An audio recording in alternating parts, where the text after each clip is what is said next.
ಎಲ್ಲರಿಗೂ ನಮಸ್ಕಾರ. ಎಲ್ಲ ಸ್ಪರ್ಧಾರ್ಥಿಗಳಿಗೆ ಸ್ವಾಗತ ಸುಸ್ವಾಗತ. ಇವತ್ತಿನ ಈ ವಿಡಿಯೋದಲ್ಲಿ ನಾವು ಯಾವ ವಿಷಯದ ಮೇಲೆ ಅಪ್ಟಿಟ್ಯೂಡ್ ಪ್ರಾಬ್ಲಮ್ಗಳನ್ನು, ಮೆಂಟಲ್ ಆಬಿಲಿಟಿ ಪ್ರಾಬ್ಲಮ್ಗಳನ್ನ ಸಾಲ್ವ್ ಮಾಡ್ತಾ ಇದ್ದೀವಿ ಅಂತಂದರೆ ಪರ್ಸೆಂಟೇಜ್ ಅಥವಾ ಶೇಕಡಾವಾರು ಈ ವಿಷಯದ ಮೇಲೆ ಇವತ್ತು ಮೊದಲನೇ ವಿಡಿಯೋ ಮಾಡ್ತಾ ಇದ್ದೀವಿ. ಹೌದಾ? ಶೇಕಡಾವಾರು ಕಂಡುಹಿಡಿಯೋದು ಹೇಗೆ ಅಂತಂದರೆ, ಈ ಪ್ರಶ್ನೆಗಳಿಗೆ ಹೋಗೋಕ್ಕಿಂತ ಮುಂಚೆ ಜನರಲ್ ಆಗಿ ಒಂದು ನಂಬರ್ ತಗೊಂಡು ಅದರದ್ದು ಶೇಕಡಾವಾರ ಕಂಡುಹಿಡಿಯೋದನ್ನು ನೋಡೋಣ. ಈಗ ಒಂದು ಸಂಖ್ಯೆ 125 ಇದೆ ಅನ್ಕೊಳ್ಳೋಣ.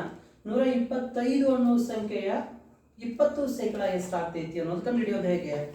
125 ಅನ್ನೋ ಸಂಖ್ಯೆ ಇದೆ, ಆ ಕೊಟ್ಟಿರೋ ಸಂಖ್ಯೆಯ 20% ಎಷ್ಟಾಗ್ತೈತಿ ಅನ್ನೋದು ಕಂಡುಹಿಡಿಬೇಕಾದ್ರೆ ಜನರಲ್ ಆಗಿ ಏನು ಮಾಡೋದು, ಕೊಟ್ಟಿರೋ ಸಂಖ್ಯೆ 125, ಇದರದ್ದು ನಾವೇನು ಮಾಡಬೇಕು, 20% ಕಂಡುಹಿಡಿಯಬೇಕಾಗೈತಿ ಅಂತಂದ್ರೆ ಇಂಟು 20 ಡಿವೈಡೆಡ್ ಬೈ 100 ಮಾಡ್ಕೊಳ್ಳೋದು.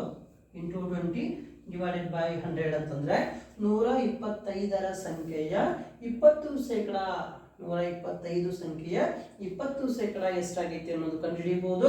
ಹಾಗಾದ್ರೆ ಇಲ್ಲಿ ನೋಡ್ರಿ, ಬೆಲೆ ಎಷ್ಟಾಗ್ತೈತಿ? 20 1s 25s. ಹೌದಾ? ಇಲ್ಲಿ 1/5 ಬಂತು. ಅದೇ 5 ಇಂದ ಈಗ ಮತ್ತೆ ಭಾಗಾಕಾರ ಮಾಡಿದ್ರೆ 5 1s 5, 25s. ಹಾಗಾದ್ರೆ ಉಳಿಯೋದು ಎಷ್ಟಿಲ್ಲಿ? 25 into 1. Answer is 25. ಏನಿದು 25 ಅಂತಂದ್ರೆ 125ರ 20%. 20% ಆಫ್ 125 is equal to 25 ಬಂತು. ಇದನ್ನ ಈ ತರ ಹೇಳ್ಬೋದು, ಅಥವಾ ಇದನ್ನೇ ನಾವು ವಿರುದ್ಧವಾಗಿ ಹೇಳಿದ್ರೆ, ಉಲ್ಟಾ ಹೇಳಿದ್ರೆ 20ರ 125% ಅಂತಾನು ಹೇಳ್ಬೋದು. 20ರ 125%. 125% of 20 is also 25. ಹಾಗಾದ್ರೆ ಜನರಲ್ ಆಗಿ ಶೇಕಡಾವಾರು ಕಂಡುಹಿಡಿಯಲಿಕ್ಕೆ ಒಂದು ಫಾರ್ಮುಲಾ ಅನ್ನ ಬರಿಬೇಕು ಅಂತಂದ್ರೆ ಹೆಂಗ್ ಬರಿಬಹುದು ಇದನ್ನ? x into y divided by 100. x into y divided by 100 ಅಂದ್ರೆ ಏನಿಲ್ಲ, x ಎನ್ನುವ ಬೆಲೆಯ y ಶೇಕಡಾವಾರು ಎಷ್ಟು, x ಎನ್ನುವ ಬೆಲೆಯ y ಶೇಕಡಾವಾರು ಎಷ್ಟು ಅನ್ನೋದನ್ನು ಕಂಡುಹಿಡಿಯಬೇಕಾದ್ರೆ x into y by 100 ಅಂತ ತಗೋಬಹುದು. ಅಥವಾ ಇದನ್ನ ಇನ್ನೊಂದರ ಹೆಂಗೆ ಹೇಳ್ಬೋದು ಅಂದ್ರೆ y ಸಂಖ್ಯೆಯ x ಶೇಕಡಾವಾರು ಎಷ್ಟು, ಎರಡು ತರನೂ ಹೇಳ್ಬೋದು. y ಸಂಖ್ಯೆಯ x ಶೇಕಡಾವಾರು ಕಂಡುಹಿಡಿಯಲಿಕ್ಕೂ ಅದೇ ಫಾರ್ಮುಲಾ ಯೂಸ್ ಮಾಡ್ತೀವಿ, ಅಥವಾ x ಸಂಖ್ಯೆಯ y ಶೇಕಡಾವಾರು ಕಂಡುಹಿಡಿಯಲಿಕ್ಕೂ ಕೂಡ ಅದೇ ಫಾರ್ಮುಲಾ ಯೂಸ್ ಮಾಡ್ತೀವಿ. ಇಲ್ಲಿ ಇದಕ್ಕೆ ಕಂಪೇರ್ ಮಾಡಿದ್ರೆ x equal to 125 into y equal to 20 divided by 100 ಇದ್ದಂಗೆ. ಹೌದಾ? x equal to 125 ಹಾಕ್ರಿ, y equal to 20 ಹಾಕ್ರಿ. ಅವಾಗ ಏನಾಗ್ತೈತಿ? ಎರಡು ಅರ್ಥ ಬರ್ತೈತಲ್ಲ. 125% ಆಫ್ 20 ಅಂತಾನು ಹೇಳ್ಬೋದು, ಅಥವಾ 20% ಆಫ್ 125 ಅಂತಾನು ಹೇಳ್ಬೋದು. ಇದು ಜನರಲ್ ಆಗಿ ನಾವು ಹೇಳ್ತೀವಿ. ಈಗ ನೆಕ್ಸ್ಟ್ ಕ್ವಶನ್ ನಂಬರ್ 1 ನೋಡೋಣ. ಶೇಕಡಾವಾರ ಮೇಲೆ ಕ್ವಶನ್ ನಂಬರ್ 1 ಏನಿದೆ ಅಲ್ಲಿ? ಜನರಲ್ ಆಗಿ x into y by 100 ಬರೆಯೋದು ಗೊತ್ತಾಯ್ತು. ಕ್ವಶನ್ ನಂಬರ್ 1 ನೋಡಿದ್ರೆ, if each side of a square is increased by 25%, find the percentage change in its area. ಅಂದ್ರೆ ಒಂದು ಚೌಕಾಕೃತಿಯ ಉದ್ದದೊಳಗೆ, ಅಂದ್ರೆ ಯಾವಾಗಲೂ ಚೌಕಾಕೃತಿ ಅಂದ್ರೆ ಚೌಕಾಕೃತಿಯ 4 ಬಾಹುಗಳು ಕೂಡ ಒಂದಕ್ಕೊಂದು ಸಮನಾಗೇ ಇರ್ತವೆ. Each side of a square is equal to each other ಅಂತ ಹೇಳ್ತೀವಿ. ಆ 4 ಸೈಡ್ಗಳ ಉದ್ದನ್ನ 25% ಇನ್ಕ್ರೀಸ್ ಮಾಡಿದ್ರೆ ಟೋಟಲ್ ಆಗಿ ಆ ಚೌಕಾಕೃತಿಯ ವಿಸ್ತೀರ್ಣದಲ್ಲಿ ಆಗುವ ಬದಲಾವಣೆ ಎಷ್ಟು ಪರ್ಸೆಂಟ್ ಇನ್ಕ್ರೀಸ್ ಆಗ್ತೈತಿ ಅಂತ ಹೇಳಿ ನಾವು ಕಂಡುಹಿಡಿಯಬೇಕು.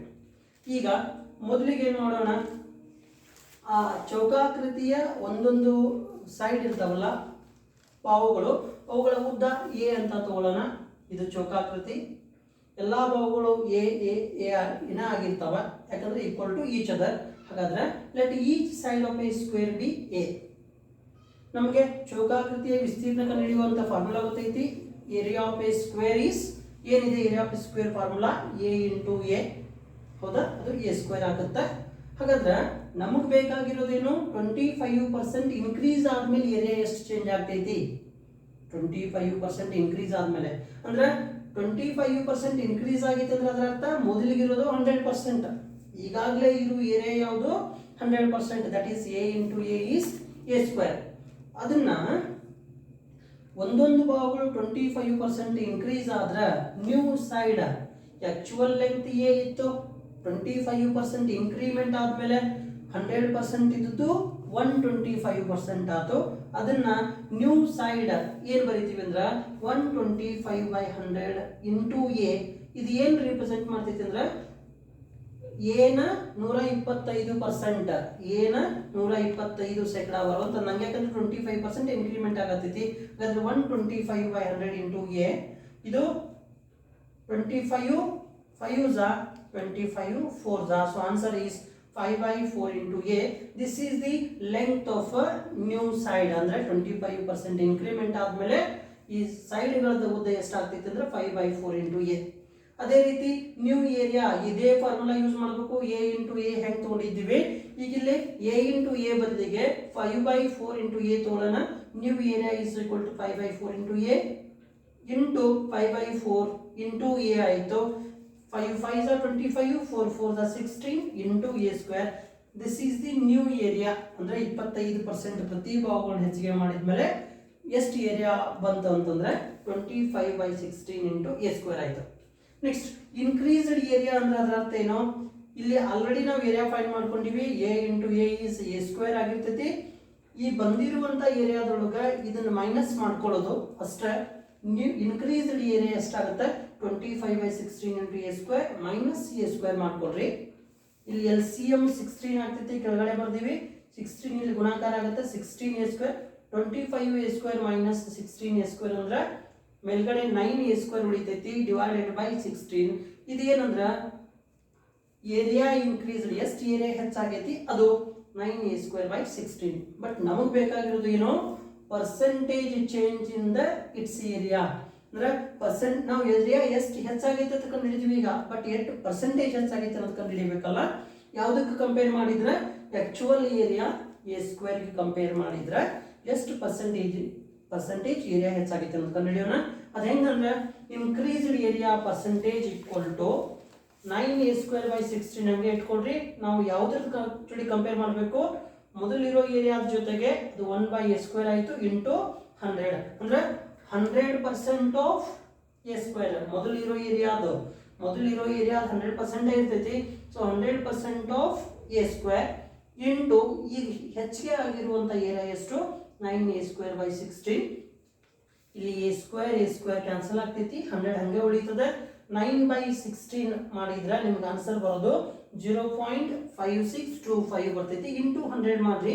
ಇಂಟು 100 ಅಂದ್ರೆ ಡೆಸಿಮಲ್ ದೊಳಗೆ 2 ಪಾಯಿಂಟ್ ಸರ್ಚ್ ಇಟ್ಕೊಳ್ಳೋದು. 1 0 ಇಲ್ಲಿಗೆ ಬಂದ್ರೆ 5 ಬಂದಿರ್ತೈತಿ, 2 0 ಅದಾವ, ಹಾಗಾದ್ರೆ 56 ಬರ್ತೈತಿ. ಸೊ 0 2 ಪಾಯಿಂಟ್ ಮುಂದೆ ಸರಿಸ್ರಿ 56.25. This is the answer for A given question number 1. ಇದೇನು 56.25 56.25 ಆ ಚೌಕಾಕೃತಿಯ ವಿಸ್ತೀರ್ಣ ಹೆಚ್ಚಿಗೆ ಆಗ್ತೈತಿ. ಅದು ಕ್ವಶನ್ ನಂಬರ್ 1 ಆಯ್ತು. ನೆಕ್ಸ್ಟ್ ಕ್ವಶನ್ ನಂಬರ್ 2 ನೋಡೋಣ ಈಗ. In an election between 2 candidates, ಅಂದ್ರೆ ಒಂದು ಚುನಾವಣೆ ನಡೆದೈತಿ, ಆ ಚುನಾವಣೆ ಒಳಗೆ ಇಬ್ಬರು ಜನ ಸ್ಪರ್ಧಿಗಳದಾರ. In an election between 2 candidates, first candidate got 60% of polled votes. ಅಂದ್ರೆ ಒಂದು ಚುನಾವಣೆ ಒಳಗೆ ಮೊದಲನೇ ಕ್ಯಾಂಡಿಡೇಟ್ ಏನಾಗ್ತಾನ, ಅಲ್ಲಿ ಹಾಕಿರುವಂತ ಮತಗಳೊಳಗ ಪೋಲ್ಡ್ ವೋಟ್ಸ್ ಅಂದಾರ, ಹಾಕಿರುವಂತ ಮತದೊಳಗ 60% ವೋಟ್ಗಳನ್ನ ತಗೊಳ್ತಾನ. And second candidate got 280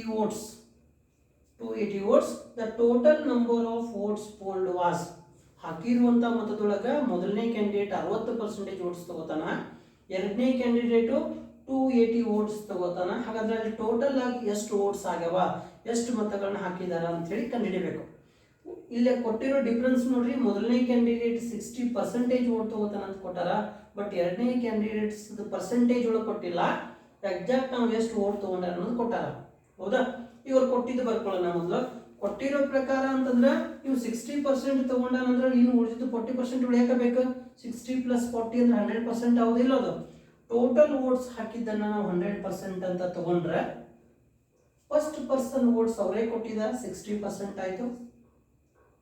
second person votes find out ಮಾಡ್ಬೇಕಂದ್ರೆ ಎರಡೂದ್ರಾಗಿಂದ ಮೈನಸ್ ಮಾಡ್ರಿ. 100% - 60% ಉಳಿಯೋದೇ 40% ಅಲ್ಲಿ. ಬಟ್ ಆ 40% ಎಷ್ಟು ವೋಟ್ಸ್ ತಗೊಂಡ ಅಂತ ಅವ್ರು ಕೊಟ್ಟಿದ್ದಾರೆ. 40% ಅಂತೂ ಪರ್ಸೆಂಟೇಜ್ ಒಳಗೆ ಮೈನಸ್ ಮಾಡಿದ್ರೆ ಬತ್ತು, ಬಟ್ ಅವ್ರು ಕೊಟ್ಟಿದ್ದು 280. ಹಾಗಾದ್ರೆ ಕೊಟ್ಟಿರೋ ವೋಟ್ಸ್ ಒಳಗೆ ಅಲ್ಲಿ ಬಿದ್ದಿರೋ ವೋಟ್ಸ್ ಒಳಗೆ 40% ಈಕ್ವಲ್ ಟು 280 ಅಂತ ಕೊಟ್ಟಾರ. ಹಾಗಾದ್ರೆ 100% ವೋಟ್ಸ್ ಕಂಡುಹಿಡಿಯೋದು ಹೆಂಗೆ? ಈಗ 100% ವೋಟ್ಸ್ ಇಸ್ ಈಕ್ವಲ್ ಟು ಇದೇನು 280 ಅನ್ನೋದು ಟೋಟಲ್ ಆಗಿರೋ ವೋಟ್ಸ್ ಒಳಗೆ 40%. ಹಾಗಾದ್ರೆ 280/40 ಇಂಟು 100 ಮಾಡ್ರಿ. ಇಲ್ಲಿ 0 0 ಕ್ಯಾನ್ಸಲ್ ಆಯ್ತು. ಇಲ್ಲಿ 4 ಉಳಿತದೆ, ಮಲ್ಟಿಪ್ಲೈ ಮಾಡ್ರಿ. 4 70s, ಆಮೇಲೆ 70 ಇಂಟು 10 ಮಾಡ್ರಿ, 700 ಆಯ್ತು. ಹಾಗಾದ್ರೆ ಟೋಟಲ್ ಫೋಲ್ಡ್ ವೋಟ್ಸ್ ಎಷ್ಟಾಯ್ತು ಅಂದ್ರೆ 700. ಅಲ್ಲಿ ಒಟ್ಟು ಹಾಕಿರುವಂತಹ ಮತಗಳ ಸಂಖ್ಯೆ ಎಷ್ಟು? 700. This is the answer for the question number 2. Next ಮುಂದಿನ ಪ್ರಶ್ನೆ question number 3. The monthly salary of Raju is Rs 4,000. He spends 80% of his salary every month. How much does he save every month ಅಂತ ಹೇಳಿ. ರಾಜುವಿನ ಒಂದು ತಿಂಗಳ salary ಎಷ್ಟು ಐತಿ ಅಂತಂದ್ರೆ ಸಂಬಳ 4,000 ಐತಿ. ಅದರೊಳಗಿಂದ ಪ್ರತಿ ತಿಂಗಳು ಅವನು 80% 80% ಖರ್ಚು ಮಾಡ್ತಾನೆ. ಹಾಗಾದ್ರೆ ನಾವು ಪ್ರತಿ ತಿಂಗಳು ಎಷ್ಟು ಉಳಿಸ್ತಾನ ಅಂತ ಹೇಳಿ, ಹೌದಾ? Monthly salary 4,000. He spends 80% of his salary every month. How much does he save every month? 80% ಖರ್ಚು ಮಾಡಿದ್ರೆ ಪ್ರತಿ ತಿಂಗಳು ಎಷ್ಟು ಅಮೌಂಟ್ ಉಳಿಸ್ತಾನ, ಎಷ್ಟು ರೂಪಾಯಿ ಉಳಿಸ್ತಾನ ಅಂತ ಕಂಡುಹಿಡಿಯಬೇಕು. ಅವನು ಮಂತ್ಲಿ ಸ್ಯಾಲರಿ ನೋಡೋಣ. ಮೊದಲು ರಾಜು ಮಂತ್ಲಿ ಸ್ಯಾಲರಿ ಕೊಟ್ಟಿದ್ದು 4,000 ಬರ್ಕೊಳ್ಳೋಣ. ನಾವು ಖರ್ಚು ಮಾಡೋದೆಷ್ಟು? ಪ್ರತಿ ಮಂತ್ 80% ಆಫ್ ದ ಸ್ಯಾಲರಿ ಅಂದ್ರೆ ಎಕ್ಸ್ಪೆಂಡಿಚರ್ ಖರ್ಚು ಅಂತ ಅನ್ಕೊಂಡ್ರೆ 80% ಆಫ್ 4,000 4,000 80% ತಗೋಬೇಕು. 80% ಆಫ್ 4,000 ಕಂಡುಹಿಡಿಯೋದು ಹೆಂಗೆ? ಅದನ್ನ 4,000 ಇಂಟು 80/100 ಅಂದ್ರೆ 4,000 80%, ಹೌದಾ? ಹಾಗಾದ್ರೆ 4,000 ಇಂಟು 80/100 0 0 ಕ್ಯಾನ್ಸಲ್, ಇಲ್ಲಿ 0 ಇಲ್ಲಿ 0 ಕ್ಯಾನ್ಸಲ್. ಉಳಿಯೋದೆಷ್ಟು? 40 into 80 4 8s 32. ಇಲ್ಲೊಂದು 0 ಐತಿ, ಇಲ್ಲೊಂದು 0 ಐತಿ, 2 0 ಬರ್ಕೊಳ್ರಿ. ಹಾಗಾದ್ರೆ ಆನ್ಸರ್ ಎಷ್ಟು ಬರ್ತೈತಿ ಅಂದ್ರೆ 3,200. ಇದು ನಾವು ಪ್ರತಿ ತಿಂಗಳು ಖರ್ಚು ಮಾಡೋದು. 4,000 ಒಳಗೆ 3,200 ಖರ್ಚು ಮಾಡಿದ್ರೆ ಉಳಿಯೋದೆಷ್ಟ್ರಿ? ಹೌದಾ? ಅದು ಒಂದು ಸೇವಿಂಗ್ಸ್ ಆಗಿರ್ತೈತಿ. So savings equal to 4,000 minus 3,200. So 800 ನಾವು ಪ್ರತಿ ತಿಂಗಳು ಉಳಿಸೋದು. That is a savings of Raju per month. ಹೌದಾ? Answer for question number 3. Next question ನೋಡೋಣ. If A is 25% greater than B, A B ಗಿಂತ 25% ಜಾಸ್ತಿ ಐತಿ. Next then how much percentage B smaller than A. A B ಗಿಂತ 25% ಹೆಚ್ಚಾದ್ರೆ B A ಗಿಂತ ಎಷ್ಟು percentage ಕಡಿಮೆ ಇರ್ತಾನ ಅದನ್ನ ಕಂಡುಹಿಡಿಯಬೇಕು. ಹೌದಾ? ಮೊದಲು ಕೊಟ್ಟಿರೋದನ್ನು ತಗೊಳ್ಳೋಣ. ಎ ಬಿ ಗಿಂತ 25% ಹೆಚ್ಚದಾನಂತಂದ್ರೆ ಈಗ ನಾವು ಬಿ ಅನ್ನೋನ 100% ಇಟ್ಕೊಂಡ್ರು. ಬಿ ಅಂದ್ರೆ 100 ಅನ್ಕೊಳ್ಳೋಣ. ಅದ್ರ ಮೇಲೆ 25% ಹೆಚ್ಚಂದ್ರೆ ಏನ್ರಿ? 100ದು 125%. 100ದು 125% ಅಂದ್ರೆ ಆಟೋಮೆಟಿಕ್ 125 ಆಗ್ತೈತಿ. ಹಾಗಾದ್ರೆ ಎ ಅನ್ನೋದು 125, ಬಿ ಅನ್ನೋದು 100. ಯಾಕಂದ್ರೆ ಅವ್ರು ಕೊಟ್ಟಿರೋ ಪ್ರಕಾರ ಎ ಬಿ ಗಿಂತ 25% ಹೆಚ್ಚದಾನ. ಹಾಗಾದ್ರೆ 125 ಮತ್ತು 110 ಇದನ್ನ ತಗೊಳ್ಳೋಣ. ಈಗ ನಮಗೆ ಎರಡು ನಡುವಿನ ವ್ಯತ್ಯಾಸ ಎಷ್ಟು? ಎ ಮೈನಸ್ ಬಿ ಕಂಡು ಹಿಡ್ಕೊಳ್ಳೋಣ. A minus B equal to 125 minus 100. Difference ಎಷ್ಟು ಬಂತು? 25. ನಮಗೆ ಬೇಕಾಗಿರೋದು ಬಿ ಎ ಗಿಂತ ಎಷ್ಟು ಕಡಿಮೆ ಐತಿ, ಎಷ್ಟು ಪರ್ಸೆಂಟೇಜ್ ಕಡಿಮೆ ಐತಿ ಅನ್ನೋದು ಕಂಡು ಹಿಡಿಯಬೇಕು. ಹಾಗಾದ್ರೆ ಡಿಫ್ರೆನ್ಸ್ ಮೊದಲು ಡಿಫ್ರೆನ್ಸ್ ಎಷ್ಟೈತಿ? ಕಡಿಮೆ ಹೆಚ್ಚು ಇರೋದು 25 ಐತಿ. ಹಾಗಾದ್ರೆ ಎ ಮೈನಸ್ ಬಿ ಇಂಟು ಯಾವುದಕ್ಕೆ ಕಂಪೇರ್ ಮಾಡ್ಕೋಬೇಕು? ಬಿ ಎ ಗಿಂತ ಎಷ್ಟು ಪರ್ಸೆಂಟೇಜ್ ಕಡಿಮೆ ಅದಾನ ಅಂತ ಹೇಳಿ ನಾವು ಎ ಜೊತೆ ಕಂಪೇರ್ ಮಾಡ್ಕೊಳತ್ತೀವಿ. ಹಾಗಾದ್ರೆ ಎದ್ರದ್ದು 100% ಆಫ್ ಎ ಅದನ್ನು ಮಲ್ಟಿಪ್ಲೈ ಮಾಡ್ಕೊಳ್ಳೋಣ. Difference into 100% of a equal to ಇಲ್ಲಿ ಡಿಫ್ರೆನ್ಸ್ 25 ಇದೆ. 25 ಇಂಟು 100 ಡಿವೈಡೆಡ್ ಬೈ 125 ಆಯಿತು. ಈಕ್ವಲ್ ಟು ನೋಡ್ರಿ 25 1s 25 5s ಈಕ್ವಲ್ ಟು 100/5. ಮತ್ತು ಇಲ್ಲಿ 5 1s 5 20s. ಹೌದಾ? 5 1s 5 20s. ಆನ್ಸರ್ 20 ಬಂತು. ಹಾಗಾದ್ರೆ 20 ಏನಿದು 20% ಬಿ ಎಕ್ಕಿಂತ 20% ಸಣ್ಣದೈತಿ. ಇದನ್ನ ಹೆಂಗೆ ಕಂಡು ಹಿಡ್ಕೊಳ್ಳೋದು? ಹೆಚ್ಚಿಗೆ ಎಷ್ಟಾಗೈತಿ ಅಂದ್ರೆ ಡಿಫ್ರೆನ್ಸ್ ಇಲ್ಲಿ 25 ಬರ್ಬೇಕು ನಮಗೆ. 25 ಬರಬೇಕು ಅಂದ್ರೆ ಬಿ ಎಕ್ಕಿಂತ 20% ಕಡಿಮೆ ಐತಿ ಅಂತ ಹೇಳಕತ್ತೀನಿ. ಬಟ್ ಅದು ವೆರಿಫೈ ಮಾಡ್ಕೋಬಹುದು ನೀವು ಬೇಕಾದ್ರೆ. ಏನು ಎ ಜೊತೆ ಕಂಪೇರ್ ಮಾಡ್ಕೊಳ್ತೀವಿ ನಾವು. A into B by 100. A into B by 100. A ಬೆಲೆ ಎಷ್ಟೈತಲ್ಲೇ? ಸಾರಿ 20% ಅಂತ ನಾವು ತಗೊಂಡೇವಿ. 20% ಬಿ ಇದು 20% ಕಡಿಮೆ ಐತೆ ಅಂತ ತಗೊಳತ್ತೀವಿ. ಹಾಗಾದ್ರೆ ಎ ಇಂಟು 20 ಬೈ 100 ಆಯ್ತು. ಎ ಬೆಲೆ ಎಷ್ಟ್ರಿ? 125 ಇಂಟು 20 ಡಿವೈಡೆಡ್ ಬೈ 100. ನಾ ಯಾಕೆ ಇಲ್ಲಿ ಎ ಇಂಟು 20 ಬೈ 100 ತಗೊಂಡೀನಿ ಅಂತಂದ್ರೆ ಕಂಪೇರ್ ಏನು ಮಾಡತ್ತೀವಿ?